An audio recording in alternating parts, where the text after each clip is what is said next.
ઓમ વિષ્ણવે નમઃ. જય શ્રી કૃષ્ણ મિત્રો. ઉત્સવનો મહિમા ચેનલમાં આપનું સ્વાગત છે. મિત્રો, આજના વિડીયોમાં આપણે ગરુડ પુરાણ અધ્યાય 16 સાંભળીશું. ગરુડજી બોલ્યા, હે ભગવાન, હે દયાનિધિ, આ જીવને અજ્ઞાનીથી જે સંસ્કૃતિ પ્રાપ્ત થાય છે તે મેં આપના દ્વારા સાંભળી.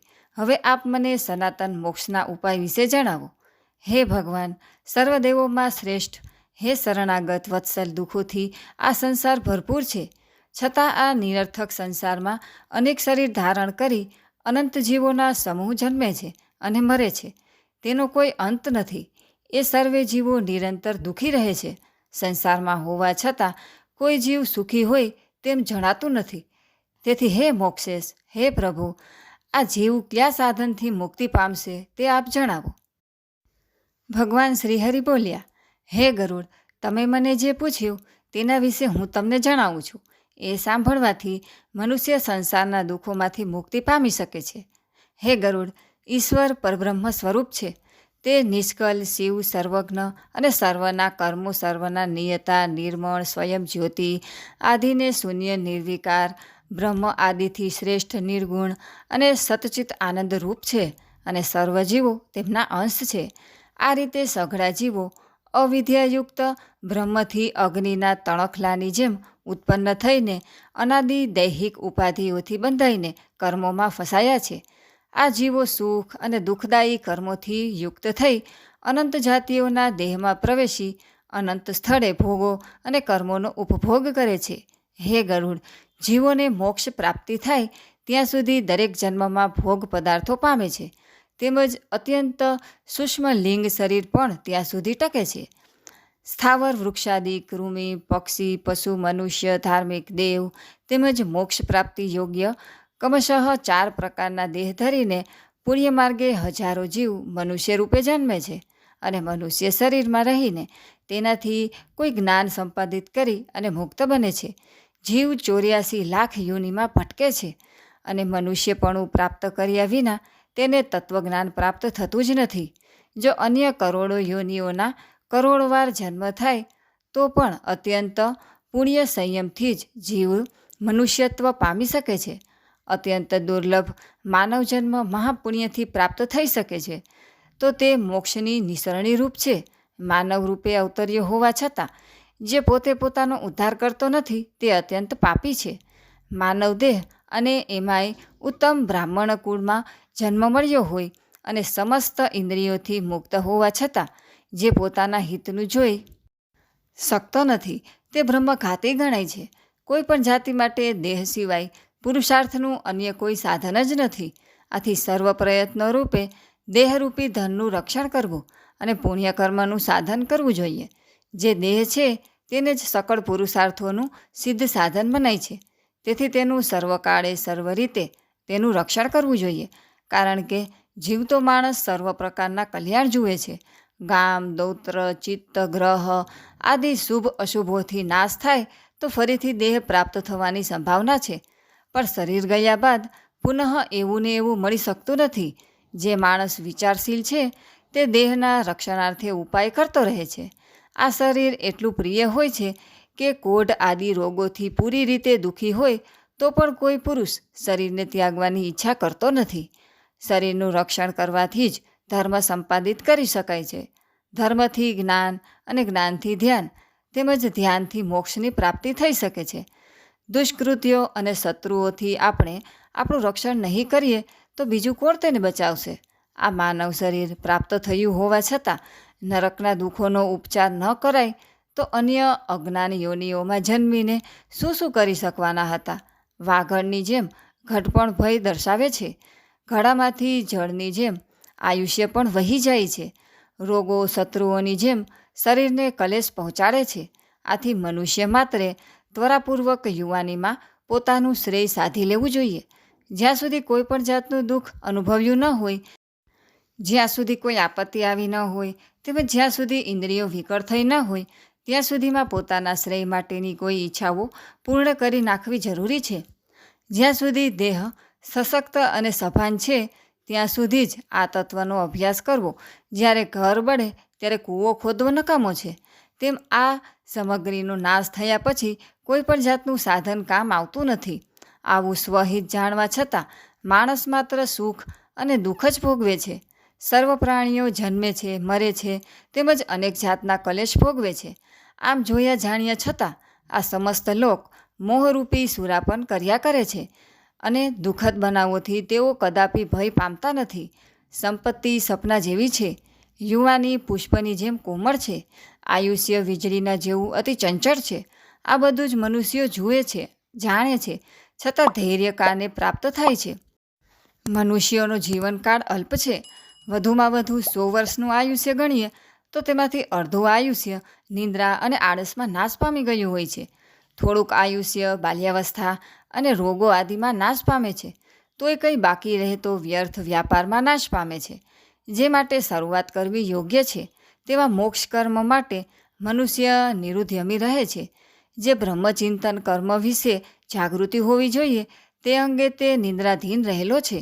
વળી ભયસ્થાન વિશે વિશ્વથી રહીને ચાલનારું કયું પ્રાણી નાશ પામે? જીવયુક્ત આ દેહ પાણીના પરપોટાની જેમ ક્ષણિક છે. તેમજ સર્વપ્રિય વસ્તુ પણ અતિથ્ય હોવા છતાં નિર્ભય રહીને મન કઈ રીતે સ્થિરતા કરી શકે? અહિત હોય તે હિતયુક્ત થાય છે. દેહ ક્ષણિક હોવા છતાં તે પણ નિત્ય રહેશે તેવો વિશ્વાસ રાખે છે, જેથી અનેક પ્રકારના અનર્થો ઉત્પન્ન થતા રહે છે. સંસાર દ્રવ્ય ઉપર અર્થ બુદ્ધિ કરે છે અને આત્મજ્ઞાન રૂપી જે અર્થ પામવાનો છે તે માટે જ્ઞાન શૂન્ય થતું રહે છે. ઈશ્વરની માયાના સામર્થ્યની આત્મજ્ઞાન દ્વારા મોક્ષ થાય છે એવું જાણવા છતાંય પ્રાણી તે અંગે કોઈ પ્રયત્ન કરતો નથી. વળી ઉપનિષદ આદિનો મુખપાઠ કરવા છતાં તેનો અર્થ જાણતો નથી. મૃત્યુ, રોગ તેમજ ઘટપણ એવા ગંભીર જળથી યુક્ત લાંબા સમુદ્રમાં લાંબા કાળ સુધી ડૂબ્યા હોવા છતાં જીવ સ્વહિત ઓળખી શકતો નથી. કાળ ક્ષણે ક્ષણે ક્ષય પામી રહ્યો હોવા છતાં તેની ગતિનું જ્ઞાન થતું નથી. જેવી રીતે કાચા માટલામાંથી પાણી ઝરે છે તેમ કાળ પણ થોડો થોડો કરીને વહેતો જતો હોય છે.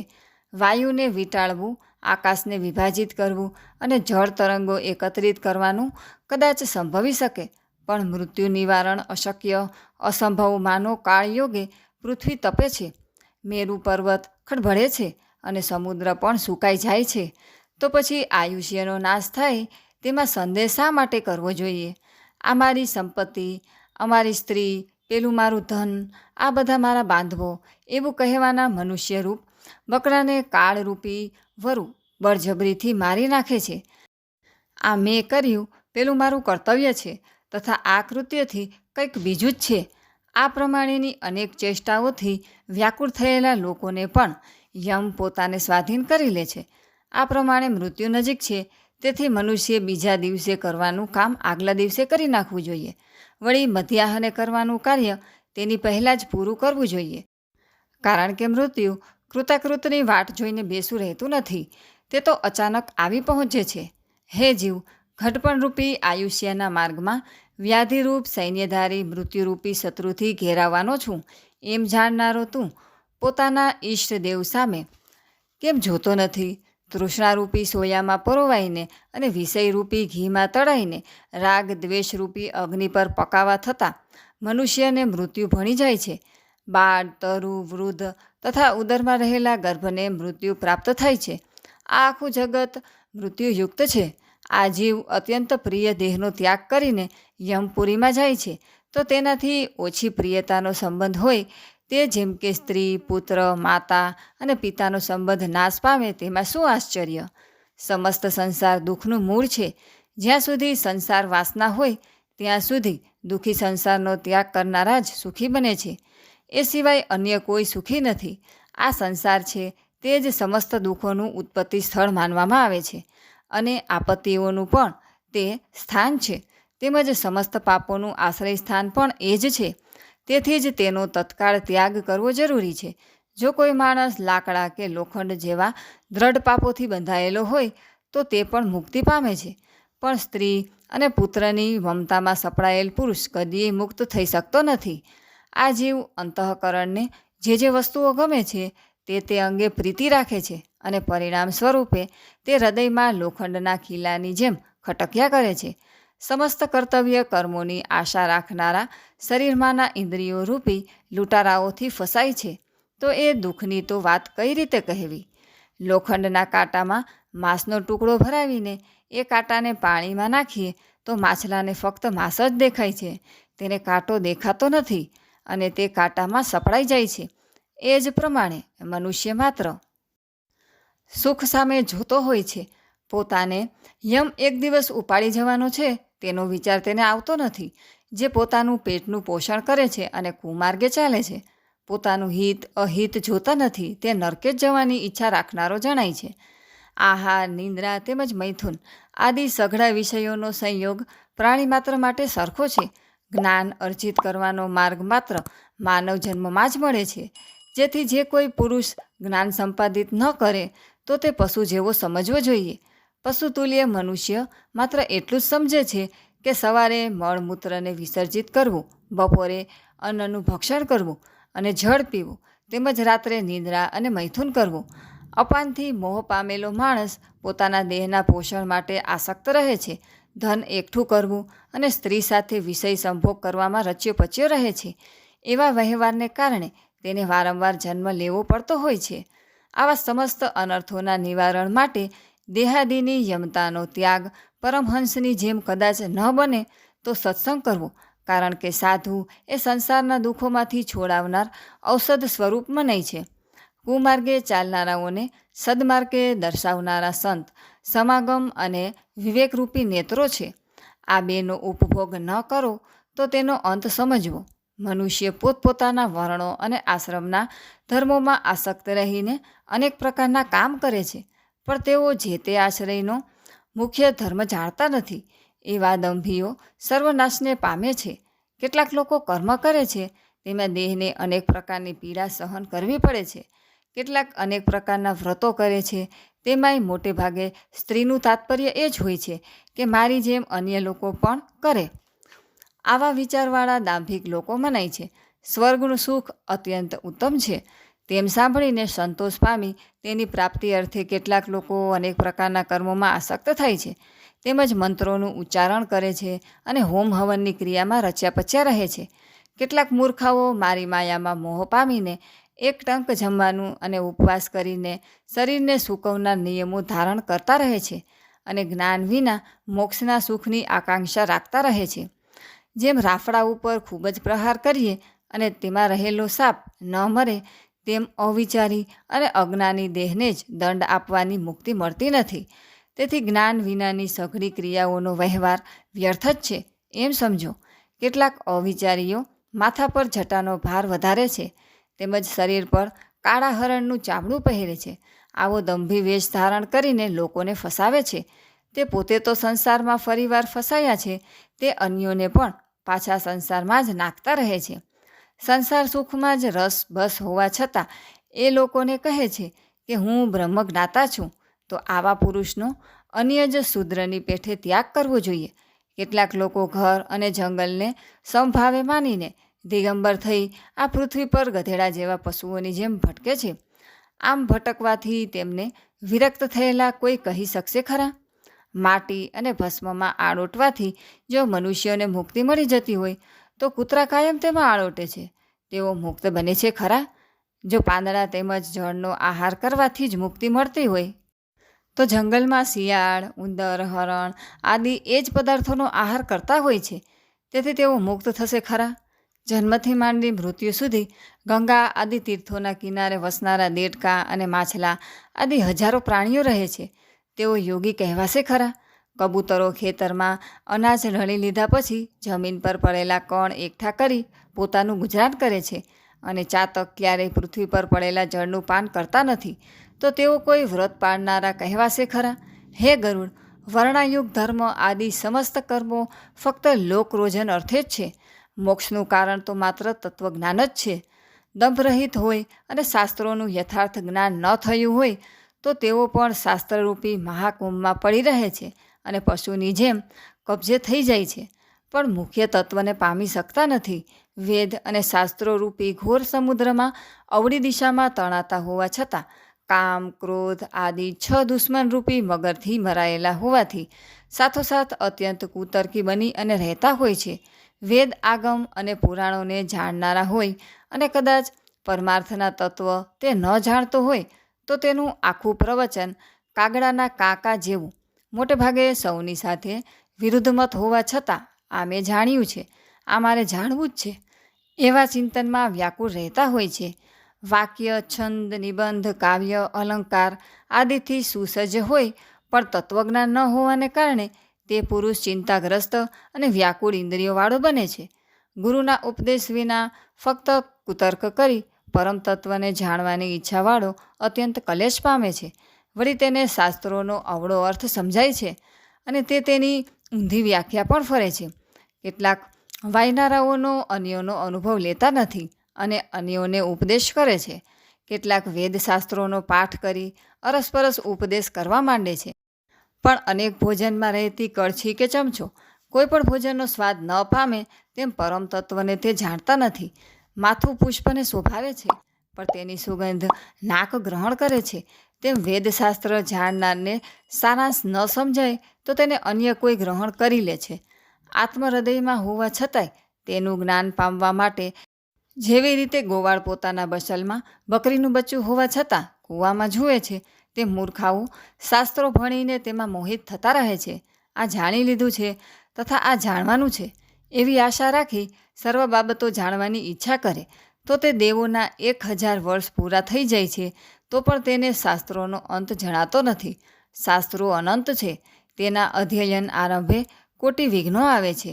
તેથી હંસ જેમ દૂધમાંથી સાર તત્વ ગ્રહણ કરીને જળનો ત્યાગ કરે છે તેમ ચતુર પુરુષે તેમાંનો સારાંશ ગ્રહણ કરી લેવો જોઈએ.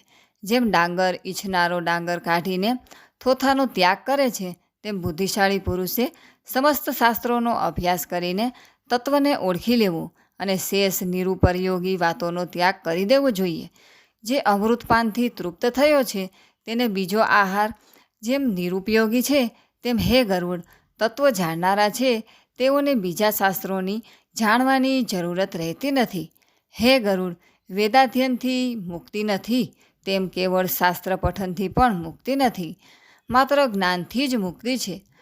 મુક્તિ માટે બ્રહ્મચર્યાદિ આશ્રમોનું કારણ નથી તથા બીજા 6 દર્શનમાંના કોઈ દર્શનનું પણ કારણ નથી.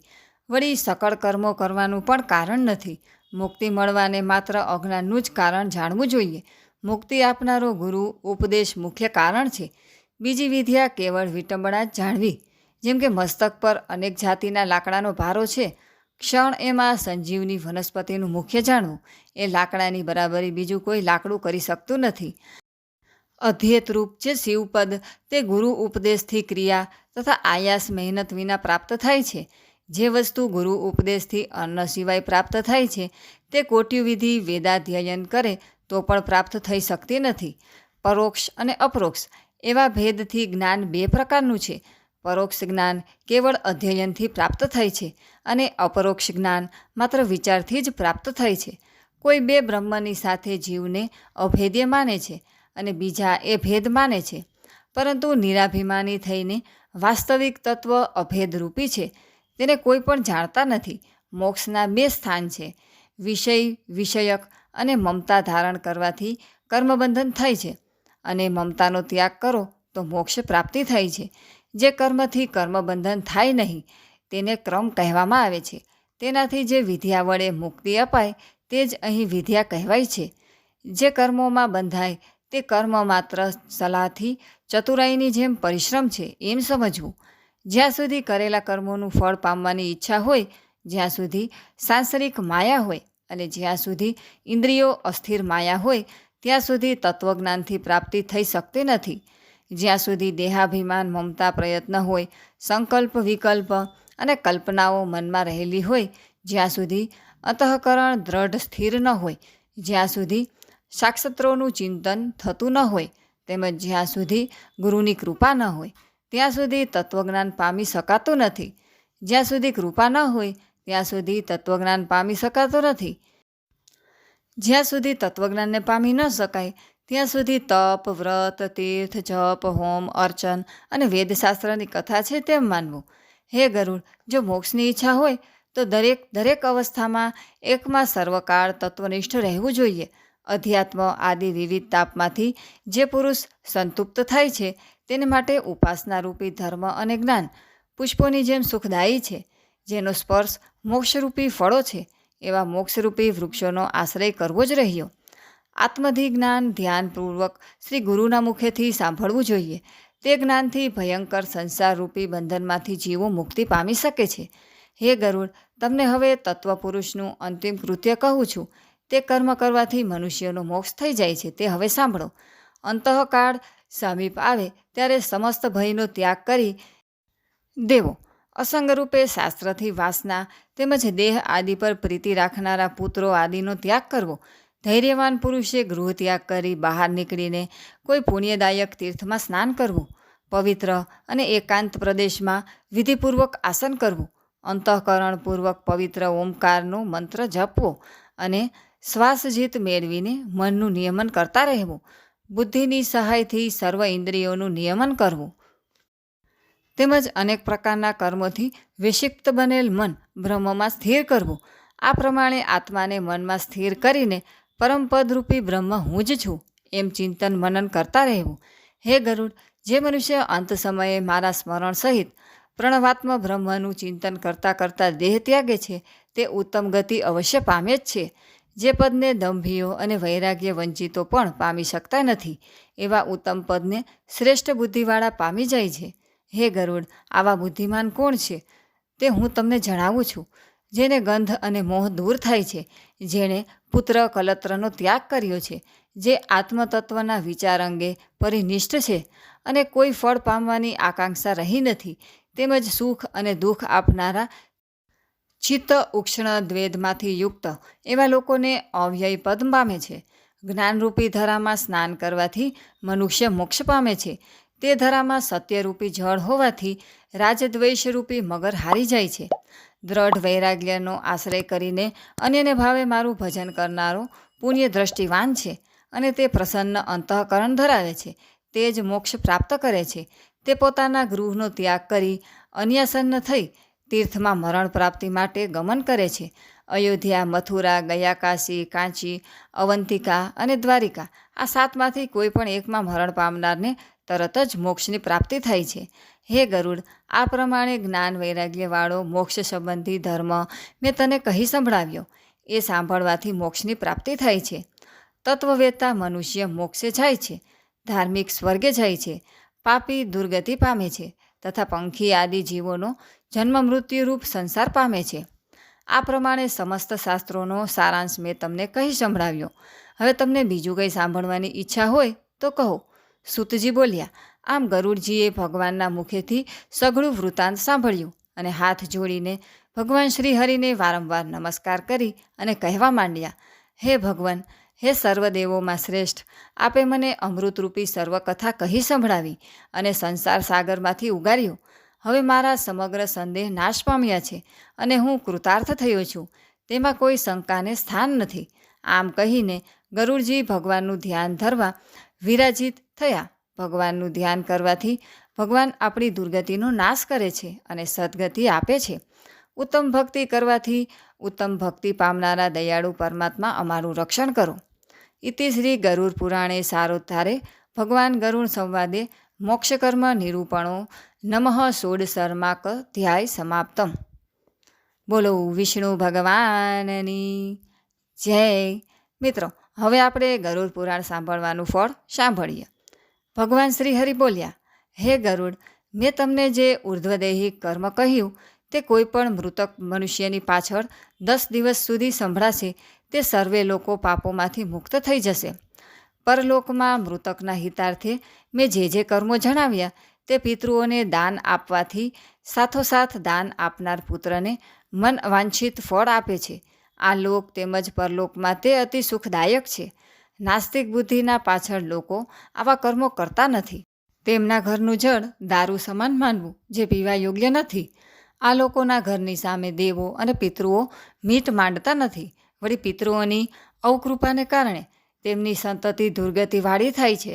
જ્યાં સુધી પિતૃઓની ક્રિયા ન કરી હોય ત્યાં સુધી બ્રાહ્મણ, ક્ષત્રિય, વૈશ્ય, શૂદ્ર, ચાંડાલ જેવો જ છે. આ પુણ્યદાયી પ્રેતકલ્પ સંભળાવનાર સર્વે પાપોમાંથી મુક્ત થાય છે. તે દુર્ગતિ પ્રાપ્ત કરતો નથી. મા કે બાપના મૃત્યુ પ્રસંગે જે પુત્રાદિક કે બાંધવો કે અન્ય સ્નેહીજનો આ પુરાણ સાંભળે છે તે સંતતિ પણ પામે છે. જેણે આ ગરુડ પુરાણ સાંભળ્યું નથી, જેણે ગયા શ્રાદ્ધ કર્યું નથી, જેણે વૃથોત્સર્ગ કર્યો નથી અને માસિક કે વાર્ષિક શ્રાદ્ધ કર્યું નથી, તેને પુત્ર કઈ રીતે કહી શકાય? પિતૃઋણમાંથી તે કઈ રીતે મુક્તિ થઈ શકે? તે માતા પિતાનો ઉદ્ધાર કઈ રીતે કરશે અને તેમને કઈ રીતે તારશે? તેથી યથાયોગ્ય પ્રયત્ન કરીને આ પુરાણ અવશ્ય સાંભળવું જોઈએ. આ પુરાણ સમસ્ત દુઃખોને ટાળનારું તેમજ ધર્મ, અર્થ, કામ અને મોક્ષ આપનારું છે. આ ગરુડ પુરાણ અત્યંત પુણ્યશાળી અને પવિત્ર છે. તે સઘળા પાપોનો નાશ કરનારું છે અને જે વાંચે છે, સાંભળે છે તેના સર્વ મનોરથો સિદ્ધ કરનારું છે.